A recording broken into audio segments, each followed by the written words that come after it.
Appeal करता हूँ और अल्लाह से दुआ करता हूँ कि अल्लाह आप सबकी मदद फरमाए। मुअज़्ज़ज़ व मोहतरम नाज़रीन व सामीन, अस्सलामु अलैकुम व रहमतुल्लाहि व बरकातुहू। अख़बारुल हिंद चैनल पर आप तमाम का इस्तक़बाल है, खैर मक़दम है। मोहतरम नाज़रीन, आज की तारीख है 3 नवंबर 2022 बरोज़ जुमरा, और इस वक्त की जो खबर है बड़ी अहम खबर है। वह अहम खबर आप हज़रात की खिदमत में पेश करने जा रहे हैं। खबर शुरू करने से पहले, आगे बढ़ने से पहले आप हज़रात से गुजारिश है, अगर चैनल पर नहीं है तो चैनल को सब्सक्राइब ज़रूर कीजिए और ज़्यादा से ज़्यादा वीडियो को शेयर कीजिए, लाइक कीजिए, कमेंट के जरिए से अपनी राय का इजहार ज़रूर कीजिए। मुअज़्ज़ज़ नाज़रीन व सामीन, जो तस्वीर आपको स्क्रीन पर नजर आ रही है वह इस मुल्क की नामवर शख्सियत और नामवर हस्ती, बल्कि सैकड़ों नहीं हजारों अफराद और लोगों के उस्ताद व मुरब्बी जानशीन शेखुल इस्लाम अमीरुल हिंद हज़रत मौलाना सैयद अरशद मदनी साहब दामद बरकातुहुमुल आलिया, उस्ताजुल हदीस व सदरुल मुदर्रिसीन दारुल उलूम देवबंद व रुकन राबते आलम इस्लामी मक्कतुल मुकर्रमा,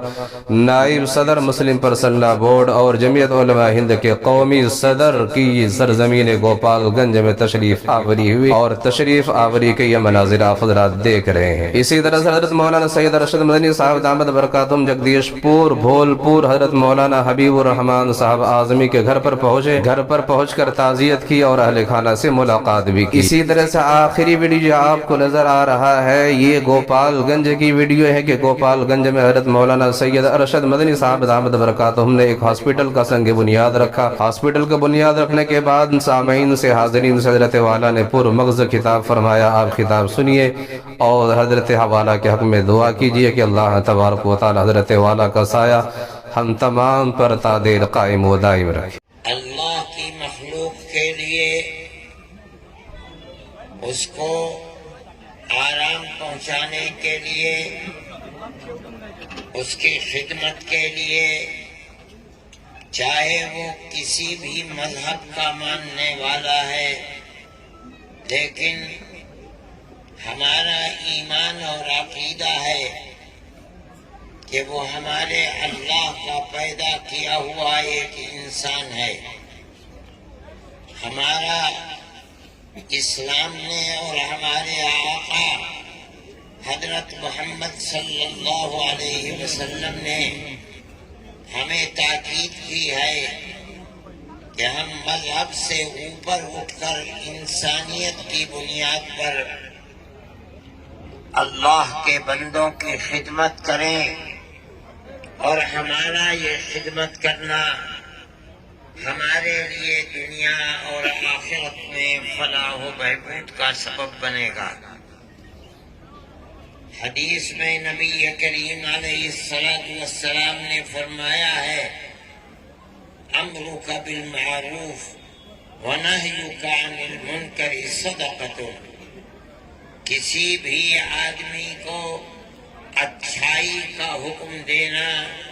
और बुराई से रोकना, ऐ मुसलमान तेरे लिए सदका है, तेरे सच्चे ईमान की दलील है। चाहे वो आदमी कोई भी हो, हिंदू हो, मुसलमान हो, यहूदी हो, सिख हो, ईसाई हो, गरीब हो, फकीर हो, शहर का रहने वाला हो या देहात में बसने वाला हो, हमारे आका हजरत मोहम्मद सल्लल्लाहु अलैहि वसल्लम ने फरमाया, इरशादुका रजुल फी अर्ज़ि ज़लाल लका सदक़तुन। अगर कोई बाहर का आदमी आया है और उसको अपनी मंजिल या घर या जहाँ जाना चाहता है वहाँ तक जाने का रास्ता नहीं मिल रहा है, ऐ मुसलमान उसको रास्ता बताने वाला जो आदमी है, ये तेरा ये किरदार भी रास्ता बताना भी सदका है। कोई बहस इससे नहीं आपने की है कि जिस आदमी की तू मदद कर रहा है वो आदमी अपना मजहब क्या रखता है, इससे कोई बहस नहीं है।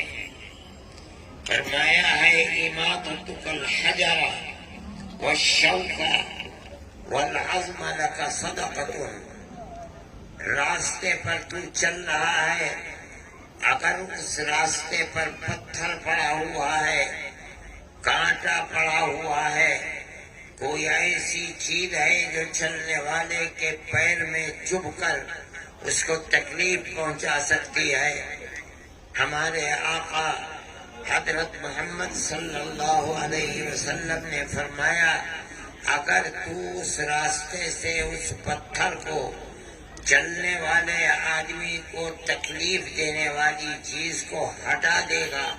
تو یہ بھی تیرے لیے صدقہ ہے۔ وَإِرْشَادُكَ الرَّجُلَ الرَّدِيعَ الْبَصَرِ لَكَ صَدَقَةٌ، اگر کسی کی آنکھوں سے نظر نہیں آتا ہے،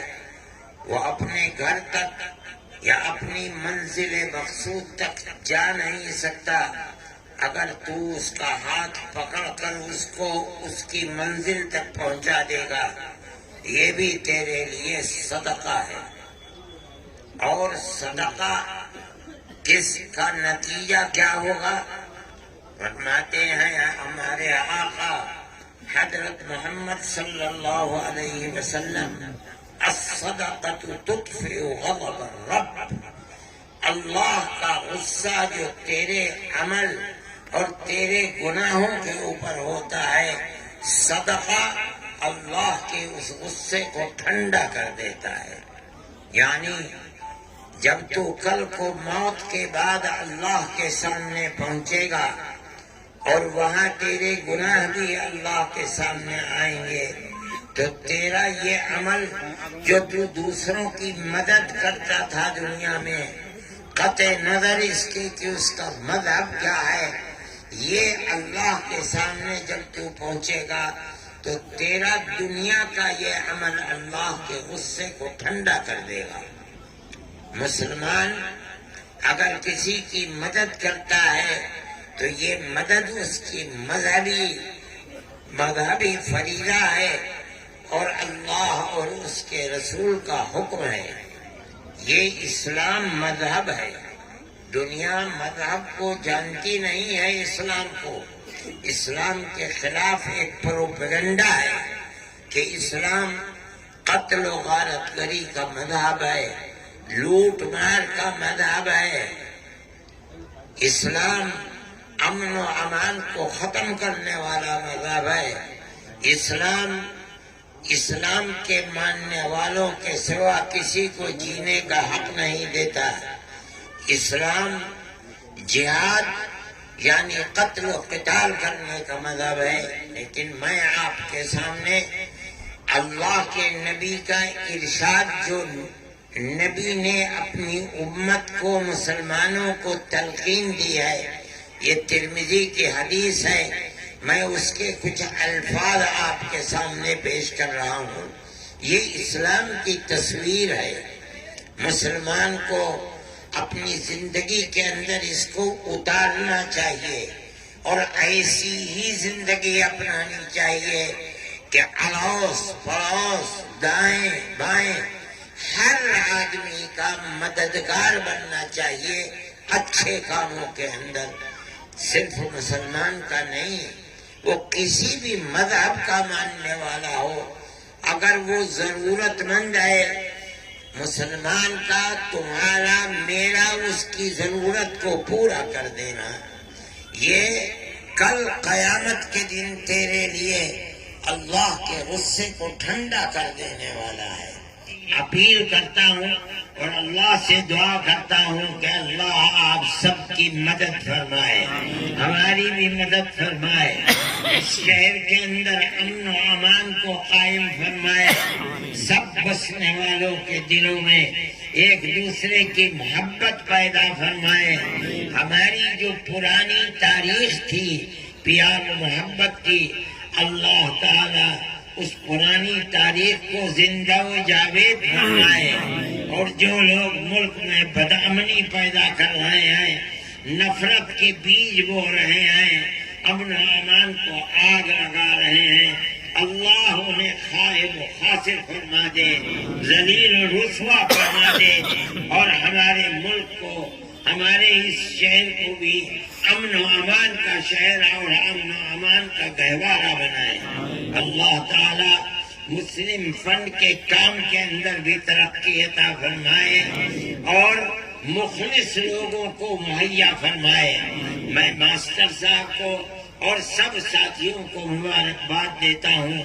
اور سب کے لیے خیر کی دعا کرتا ہوں. اللہ اپنے فضل و کرم سے نوازے, ہماری دنیا کو بھی آباد فرمائے, ہماری آخرت کو بھی آباد فرمائے. وصلی اللہ تعالی علی خیر خلقہ سیدنا محمد وعلی آلہ واصحابہ اجمعین.